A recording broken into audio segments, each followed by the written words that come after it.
বুলবুলের যে বোর্ড ছিল তারা খুব সম্ভবত 12 জন পরিচালক মিলে তামিম ইকবালের অ্যাডহক কমিটিকে স্থগিত চেয়ে রিট করেছেন। তারপরেই আবার নির্বাচনের ডেটও ঘোষণা করা হয়েছে। একটা নির্দেশনার ফলে আমিনুল ইসলাম বুলবুলের বোর্ডটাকেই অবৈধ বলা হয়েছে।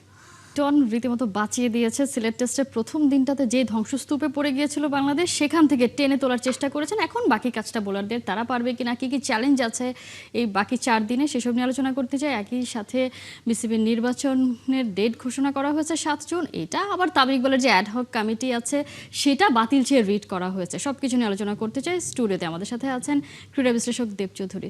দেব চৌধুরী, শুভ সকাল। আমরা একটু ম্যাচটা নিয়েই যদি আলোচনা শুরু করতে চাই।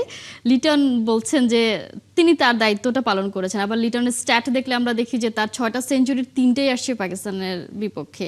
আবার তার গড়ও সব থেকে বেশি পাকিস্তানের বিপক্ষে। মানে লিটন পাকিস্তানকে পেলে জ্বলে ওঠেন, এরকম একটা কমন ব্যাপার হয়ে গেছে বোধহয়। বা তার ইনিংসটা আপনি যদি ব্যাখ্যা করতে চান, আপনার একটা কন্টেন্ট দেখছিলাম যে আপনি আসলে পারছেন না ব্যাখ্যা করতে। এখন যদি আসলে বলি যে আপনি কেমন দেখেছেন টোটাল, মানে কেমন লেগেছে লিটনের ইনিংসটা? গুড মর্নিং কনা। আমি আমার ওই কন্টেন্টেই বলেছিলাম যে এটা প্রকাশ করার মতো ভাষা আমার কাছে নাই।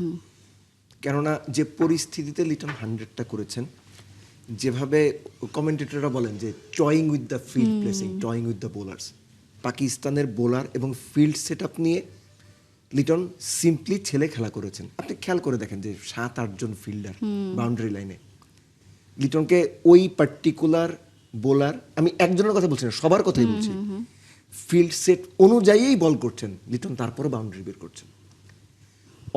আপনার spinner deep mid wicket, deep square leg নিয়ে বল করছেন। অফ স্ট্যাম্পের বাইরে লিটন সেটা অফ স্ট্যাম্পের বাইরে থেকে সুইপ খেলে ডিপ স্কোয়ার লেগ এবং ডিপ মিড উইকেটের মাঝখান দিয়ে 4 মারছেন। মানে এগুলো যখন আপনি দেখবেন তখন আপনার মনে হবে যে আপনি এমন একজনকে দেখছেন যিনি ওই গ্রাউন্ডে, ওই উইকেটে অথরিটি নিয়ে, কর্তৃত্ব নিয়ে রাজার মতো ব্যাট করছেন, যে here I am the king, বাদ বাকি যা আছে সব পার্শ্ব চরিত্র। লিটনের ইনিংসটাকে আমার এইরকম একটা ম্যাগনিফিসেন্ট ইনিংস মনে হয়েছে। হয় কি, আমাদের বা বাংলাদেশের টেস্টের যে প্রাপ্তি 2 যুগের বেশি সময়ে, সেটা তো আসলে খুব বেশি না, মানে জয়ের হিসাবে বা অপোনেন্টকে হারানোর হিসাবে। সো যে কারণে আমরা যখন এরকম ইনিংস দেখি, যে আমাদের প্লেয়াররাও যাদেরকে দেখে আমরা বড় হয়েছি, বা গ্লোবাল ক্রিকেট যাদেরকে টপমোস্ট সুপারস্টার বলে মনে করে, তারা যেভাবে তাদের দিনের টেল এন্ডারদের নিয়ে ব্যাট করে দলকে বাঁচিয়ে দেন, এগুলো আমরা দেখে অভ্যস্ত না। সো আমাদের কেউ যখন এরকম ইনিংস খেলে, আমরা তখন গর্বিত হই। আমরা ওই ফিলটা পাই যে না, আমাদেরও কেউ একজন আছে। ইয়েস, লিটন ধারাবাহিক না, লিটনের কাছ থেকে যা প্রত্যাশা এই দেশের ক্রিকেট ভক্তরা করে, বিসিবি করে, প্লেয়ার টিমমেটরা করে, লিটন তার অর্ধেক বোধহয় ডেলিভার করতে পারেননি রিগার্ডিং হিজ কোয়ালিটি, অ্যাবিলিটি। কিন্তু এই যে মাঝে মধ্যে বা এখন মোটামুটি কিছুটা ধারাবাহিক হয়েছে, লিটন যেভাবে পারফর্ম করেন, এটা আসলে প্রুফ করে যে লিটনের অ্যাকচুয়াল ক্লাসটা কোন লেভেলে।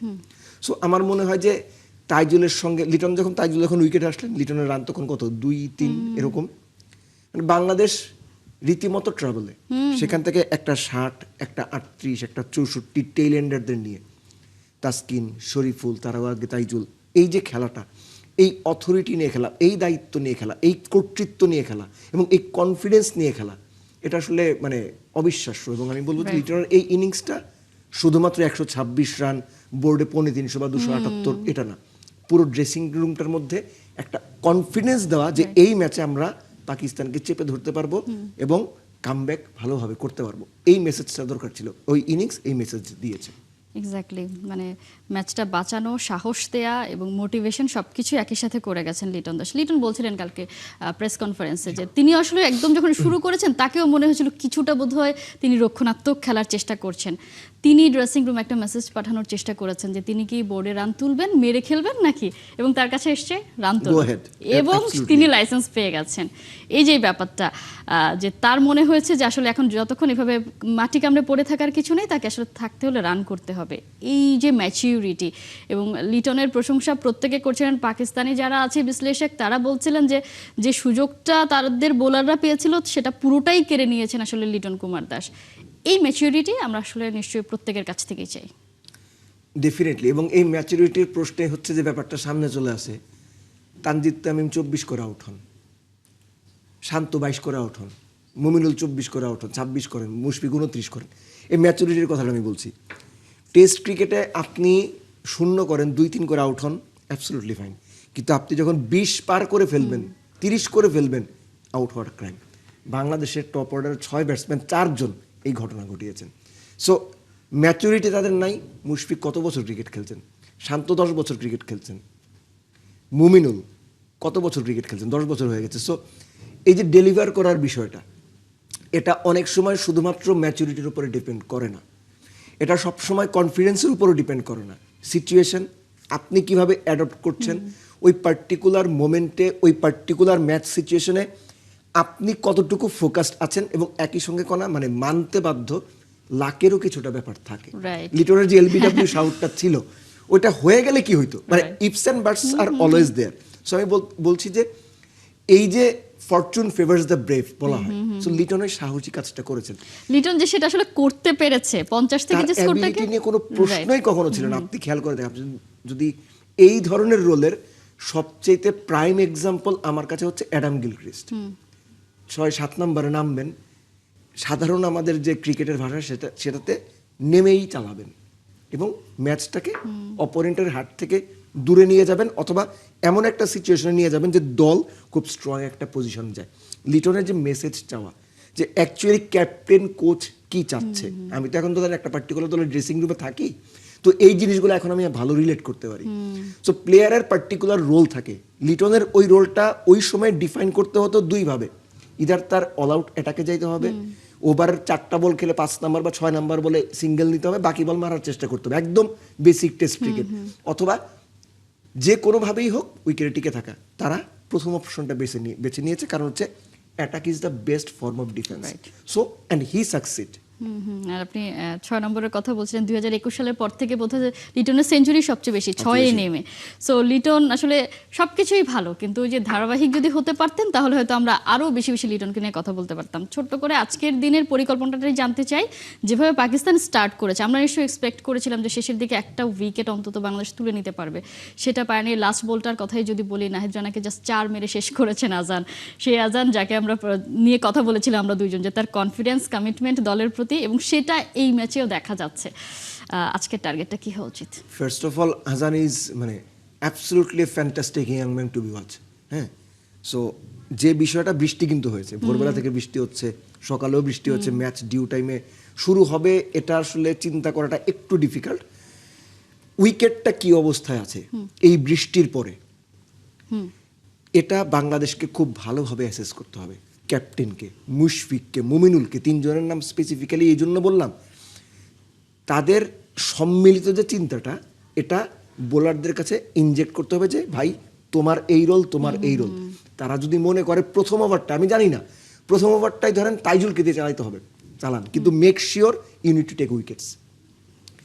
ফার্স্ট ওভার, ফার্স্ট সেশন, প্রথমে 1 ঘন্টা 2 ঘন্টা, এই সময়টার মধ্যে পাকিস্তানকে যতটুকু সম্ভব চাপ দিতে হবে, এবং উইকেট নেওয়ার জন্য অ্যাটলিস্ট 8-10 ওভার অ্যাটাকিং ফিল্ড সেটআপে থাকতে হবে। পাকিস্তান যদি ওই সময়ের মধ্যে উইকেট বের মানে দিয়ে দেয় বা বাংলাদেশ বের করে নিতে পারে, বাংলাদেশ আরও প্রেশার ক্রিয়েট করতে পারবে। কেননা আপনার বোর্ডে বা বাংলাদেশের বোর্ডে যে রান, উইকেটের যে অবস্থা, আপনি ডিফেন্সিভ ক্রিকেট খেলে এখান থেকে পাকিস্তানকে ব্যাকফুটে প্রেস করাটা খুব ডিফিকাল্ট হবে। নিশ্চয়ই, মানে আজকে প্রথম সকালটাই প্রোঅ্যাক্টিভ হইতে হবে। প্রথম সকালটা সব থেকে গুরুত্বপূর্ণ। যারা আসলে এখানে দায়িত্বটা নিয়ে নিবে, দেখা যাবে ম্যাচটা তাদেরই হয়ে যেতে পারে। দেখা যাক, আমরা চাইবো বাংলাদেশই ভালো করুক, সেটা নিয়েও নিশ্চয়ই আমরা আলোচনা করবো। আমরা একটু চলে যাই একেবারে ক্রিকেটের ভেতরকার ঘটনায় চলে যায়, টেবিলের গেমে বা যাই বলি না কেন, রাইট, তাদের কাছেই চলে যায়। প্রথমে কাল হঠাৎ করেই দেখলাম যে বুলবুলের যে বোর্ড ছিল, তারা খুব সম্ভবত 12 জন পরিচালক মিলে তামিম ইকবালের অ্যাডহক কমিটিকে স্থগিত চেয়ে রিট করেছেন। তারপরেই আবার নির্বাচনের ডেটও ঘোষণা করা হয়েছে। প্রথমে যদি আমরা রিটটা নিয়ে কথা বলতে চাই, যে বুলবুলের বোর্ডকেই অবৈধ ঘোষণা করা হয়েছে বলেই অ্যাডহক কমিটি গঠন করা হয়েছে, সেই বোর্ড আবার রিট করেছে, মানে বিষয়টা আসলে কি? আচ্ছা, সেটা হচ্ছে যে নাগরিক অধিকার, আমিনুল ইসলাম বুলবুল না, তার বোর্ডের যে কোনো পরিচালক, এটা তাদের অধিকার, তারা এই রিট করতেই পারেন একজন বাংলাদেশী হিসেবে, that is nothing wrong, absolutely fine. তো যেটা হচ্ছে যে এই রিটটার ফল কি, এই রিটটার ফল সহজ কথায় বললে আদালত ডিসাইড করবে, আদালতের বিষয়, আদালতই সিদ্ধান্ত নেবেন কোনটা সঠিক কোনটা বেঠিক। আমার যে পয়েন্টটা সেটা হচ্ছে যে ওনারা যে এখনো পর্যন্ত এই চেষ্টাটা করে যাচ্ছেন, সাধুবাদ, যে আপনাদের এই চেষ্টা বাংলাদেশ ক্রিকেটের ইতিহাসে স্বর্ণাক্ষরে লেখা থাকবে, যে হাল ছাড়েননি তারা। ঠিক একইভাবে তামিম ইকবাল হাল ছাড়বেন বলে মনে হয় না। আমি ভাইস ভার্সা দুই দিক থেকেই বলছি, কেননা আপনি নিজেই বলছিলেন যে একটা নির্দেশনার ফলে আমিনুল ইসলাম বুলবুলের বোর্ডটাকেই অবৈধ বলা হয়েছে। সো সেই অবৈধ লোকগুলো গিয়ে বৈধ হওয়ার জন্য আইনের আশ্রয় নিচ্ছেন, সেটা তারা করতেই পারেন। সো তামিম ইকবালও সেই মানুষ যিনি ক্রিকেট বোর্ডের দায়িত্বটা নেওয়ার পরে 10টা কাজ যদি করে থাকেন, তার 9.5টা কাজ প্রশংসিত হয়েছে। রাইট। এবং যারা কোনো রকম যুক্তি তর্কের ধার ধারে না, এই অংশ বা এই সংখ্যাটাকে আমি বাদ দিচ্ছি, এই সংখ্যাটাকে আমি ইরিলেভেন্ট মনে করি, কিন্তু যারা যুক্তি তর্কের ধার ধারেন তাদেরও একটা বড় অংশ তামিমের সমালোচনা করেছেন। তামিম তার কাজ দিয়ে ওই সমালোচক অংশটার অ্যাটলিস্ট আস্থায় নিতে পেরেছেন, দ্যাট ইজ ইম্পর্টেন্ট। যারা তামিমের ভক্ত ছিলেন তারা তো ভক্তই, যারা একদম কোনো কিছু না বুঝে তামিমের বিপরীত ছিলেন তারা তো বিপরীত। এই দুই অংশই বাদ, মধ্যবর্তী যে অংশটা ছিল যৌক্তিক মানুষ, কথা যদি বলে, তারা কিন্তু তামিমের বড় অংশ তাদের এই কাজগুলো সমর্থন করছেন। So this is a real confidence for Tamim. Right. উনি যে নির্বাচনের ডেটটা দিয়েছেন আপনার 20-21 তারিখ বোধ হয়, আপনার এই যে মঙ্গলবার, আমরা যখন শো করছি রবিবার সকাল, মঙ্গলবার চূড়ান্ত ভোটার তালিকা প্রকাশ হবে। 20-21 মনোনয়নপত্র দাখিল বা জমা দেওয়ার বিষয় বা সংগ্রহের বিষয় 21-22 তারিখ থাকবে।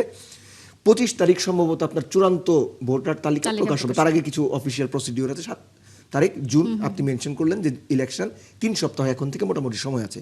Tamim is prepared. এবং তামিমের যে ব্যাপারটা আমার কাছে সবচেয়ে প্রশংসনীয় বলবো আমি, তামিম এসেই বলেছেন আমি ইলেকশন করব, আপনার সেটা পছন্দ হোক না হোক। He tried to be honest যে আমি ইলেকশন করব, অ্যাবসলিউটলি ফাইন। অন্তত আমিনুল ইসলাম বুলবুলের মতো মিথ্যার নাটক করেন নাই। টি-20 ইনিংস খেলতে আসছি, কুইক টি-20, হ্যাঁ, কুইক টি-20 ইনিংস খেলতে আসছি, তারপরে সে বাংলাদেশ ক্রিকেটের প্রেমে পড়ে গেছি।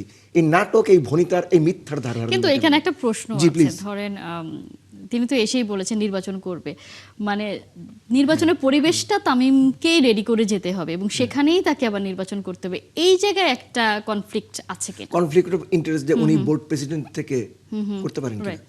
আপনি যে প্রশ্নটা করছেন বা সাধারণ মানুষ স্বাভাবিকভাবে যে প্রশ্নটা করবে, এটা একটা আদর্শ ক্রিকেট সিস্টেমে, একটা আদর্শ সমাজে, একটা আদর্শ দেশে হয়। বাংলাদেশের মধ্যে কোনটা আদর্শ আছে? যারা এর আগে ইলেকশন করে গেছে, আমিনুল ইসলাম বুলবুল কিংবা ধরেন নাজমুল হাসান পাপন কিংবা ধরেন যে আপনার অন্যান্য যারা, তাদের সময় কি হয়েছে? আপনি সারা জীবন ধরেন অসাধু ছিলেন, আপনার জায়গায় আজকে অন্য কেউ বসলো, আপনি বাইরের থেকে হিসাব করতে চান ও সাধু হইতে হবে, এটা হয় কোনোদিন না? ওটা তো হয়, কারণ আমাদের আবার এটা একটা সংস্কৃতি। আমি যেটা করিনি কিন্তু অন্য কি করছে না করছে সবকিছু আমাকে নজরদারিতে রাখতে হবে। তামিম ইকবাল নিজে দায়িত্বে থেকে অ্যাডহক কমিটির প্রধান হয়ে ইলেকশন করবেন, এটা বাংলাদেশে পসিবল এবং আগামীতেও এটাই হবে। যখন এর আগে বিসিবির কাউন্সিলরশিপ, বিসিবির ইলেকশন ম্যানিপুলেট করা হয়েছে, আমি ম্যানিপুলেশনের কথা বলছি না, রায় আছে এটা নিয়ে, এটা নিয়ে ভার্ডিক্ট আছে। এবং অন্যান্যভাবে যখন অভিযোগ হয়েছে ইলেকশন হয় নাই, আমিনুল ইসলাম বুলবুল্লাহ চেয়ারে বসেন নাই, তারা ক্ষমতা উপভোগ করেন নাই, করছেন তো, ক্ষমতায় থেকেই তো ইলেকশন করছেন, তাইলে এখন তামিম ইকবালের দোষটা কি? আমি ভাই এই জিনিসটা সবসময় বলি, বাংলাদেশের যে সংস্কৃতি, আপনি বাংলাদেশকে নিউজিল্যান্ড, সুইজারল্যান্ড, সুইডেন মনে করবেন না, ফিনল্যান্ড মনে করবেন না, বাংলাদেশ ইজ বাংলাদেশ। এই দেশে আমি যখন চেয়ারে থাকি তখন আমি যা করবো সব কিছু ঠিক, আমি যখন চেয়ার থেকে বাইরে যাব ওই চেয়ারে বসে আমি যা করে গেছি তার সব কিছু রং। সো চেয়ারে যিনি থাকবেন, ট্রাই টু মেক শিওর তিনি অ্যাটলিস্ট কিছু কাজ যেন ভালো করেন। সো তামিম ওই কিছু কাজ অন্তত ভালো করার মিশনে আছেন বলেই মনে হচ্ছে, যে কারণে উনি অ্যাডহক কমিটিতে বসে ইলেকশন করুক না করুক, বাংলাদেশের বাস্তবতায় এইটা হচ্ছে বুদ্ধিজীবী টাইপ কথাবার্তা, যে ওই কাকের মতো চোখ বুজে সাবান খাওয়া, কেউ দেখতেছে না, কিন্তু ইন রিয়ালিটি এটাই হওয়ার কথা বাংলাদেশে, এটাই হয়ে আসছে, আমরা এগুলোই দেখে অভ্যস্ত। So be patient. খুবই ছোট্ট করে জানতে চাইবো যে ধরে নিলাম তামিম ইকবাল নির্বাচন করলেন এবং স্বচ্ছভাবে নির্বাচনটা হলো, তিনি জয়লাভ করলেন, এখন তিনি যেভাবে আসলে খুব ফ্রিলি ডিসিশনগুলো নিয়ে নিচ্ছেন এবং ক্রিকেট এবং ক্রিকেটার বান্ধব ডিসিশন নিচ্ছেন, তিনি যখন আসলে পূর্ণকালীন হবেন তখন এভাবে নিতে পারবেন, এই বিশ্বাসটা আছে? ক্রিকেট সংক্রান্ত বিষয়গুলোতে পারবেন, কিন্তু ডেভেলপমেন্ট সংক্রান্ত যে বিষয়গুলো আছে, বিভিন্ন জেলা পর্যায়ে, বিভাগীয় পর্যায়ে ক্রিকেট চালানোর যে ব্যাপারগুলো আছে, জেলা বিভাগীয় পর্যায়ের যে সংগঠকরা আছেন তাদের হ্যান্ডেল করা, তাদেরকে আস্থায় নেওয়া এবং তাদেরকে মেনটেন করা মানে বোঝাতে চাচ্ছি ক্রিকেট অবকাঠামোটাকে ভালোভাবে চালানো, ক্রিকেট লিগগুলো চালানো, এটা তামিমের জন্য ডিফিকাল্ট হবে বলবো না, চ্যালেঞ্জিং হবে। একই সঙ্গে ঢাকার ক্লাব ক্রিকেটের বিপক্ষ পক্ষ বলতেও কিন্তু একটা ব্যাপার আছে। সো এদেরকেও আস্থায় নিয়ে কাজ করাটা তামিমের জন্য চ্যালেঞ্জিং হবে। বাট ক্রিকেট সংশ্লিষ্ট জাতীয় দল, নারী দল, 18-19 এই সমস্ত বিষয় নিয়ে ক্রিকেট উন্নয়নে আমার মনে হয় তামিম একা হাতেই খুব ভালো সবকিছু হ্যান্ডেল করতে পারবেন। আর বাদবাকিগুলো নিয়ে তার চ্যালেঞ্জটা আছে সামনে। নিশ্চয়ই চ্যালেঞ্জ তো বটেই, কারণ একেবারে এখন যদি লিটন কাল যে ইনিংসটা খেললেন, তামিমকেও সেরকম একটা ইনিংসই খেলতে হবে, মানে বাঁচানো টাইপের। নিশ্চয়ই মনে আছে বুলবুল যখন নির্বাচন করবে তখন সেই সময়ে তামিম ইকবাল বলেছিলেন যে ক্রিকেটটাই ধ্বংস হয়ে গেছে, কারণ যে প্রসেসের মধ্য দিয়ে বুলবুলদের বোর্ডটা গঠিত হয়েছিল সেই জায়গা থেকে তামিমের হাতে সুযোগ এসেছে এবং করার চেষ্টা করছেন। তিনি যদি আসেন নিশ্চয়ই আমরা এক্সপেক্ট করব সেই জিনিসগুলো আর হবে না, বা যদি না হয় সেসব নিয়েও নিশ্চয়ই আমরা আলোচনা তো করব। আপনার সময় আছে তাহলে 1 মিনিট আমি জি, একটা কথা জি, বলতে sure. চাই। বাংলাদেশ ক্রিকেট বোর্ডটা দিয়ে খেয়াল করে দেখবেন, যে কোনো সরকার যখন পালাবদল হয় ক্রিকেট বোর্ডে যে ডিরেক্টররা থাকেন এরা রাজনৈতিক কর্মী বা নেতাদের মতো জাস্ট পালিয়ে যান। এটা বাংলাদেশ ক্রিকেটের সবচেয়ে বাজে সাইন। তামিমের কাছ থেকে ওই এক্সপেকটেশনসটা থাকবে, কোনো বোর্ড নতুন করে গঠন হবার পরে যদি কোনো পরিস্থিতিতে বোর্ডটা ভেঙে যায়, বোর্ড ডিরেক্টরদের যেন পালিয়ে যেতে না হয়। Right. We want them to lead a normal life এবং তাদের জন্য জবাবদিহির আওতায় আনা যায়। Exactly. বুলবুল রাজে চলে গেছেন, নাজমুল আবেদিন ফাহিম, খালেদ মাসুদ পাইলট রাজে চলে গেছেন, ফারুক আহমেদে চলে গেছেন, তারা দোষী না নির্দোষ এই জাজমেন্ট আমি যাব না, কিন্তু তারা যেন জবাবদিহির আওতায় থাকে, তারা যেন ক্রিকেট বোর্ডে এসে কোনো প্রয়োজনে কথা বলতে পারেন, এই সুযোগটা তাদের পাওয়ার দরকার। একই সঙ্গে তামিম ইকবালের বোর্ড তো সারা জীবন থাকবে না, তাদের যেন পরবর্তী কোনো পালা বদলে বা পরবর্তী কোনো সিচুয়েশনে পালিয়ে যেতে না হয়, তারাও যেন স্বাভাবিকভাবে স্বাভাবিক পরিস্থিতিতে ক্রিকেট বোর্ডের ক্ষমতার সুন্দর একটা হস্তান্তর করতে পারেন এবং Right. ভবিষ্যতে ক্ষমতার- জবাবদিহির আওতায় থাকেন। রাইট, ক্ষমতার অপব্যবহার না হলেই বোধহয় ক্ষমতার হস্তান্তরটা খুব এই সুন্দরভাবে প্রক্রিয়াটা, হয়। এই সংস্কৃতি গড়ে ওঠা খুব জরুরি। বোর্ড ডিরেক্টররা কেন পালিয়ে যাবে? আমরা এক্সপেক্ট করি সেরকম কিছুই হবে। দেব চৌধুরী, অসংখ্য ধন্যবাদ এত You're কিছু welcome. থাকার জন্য।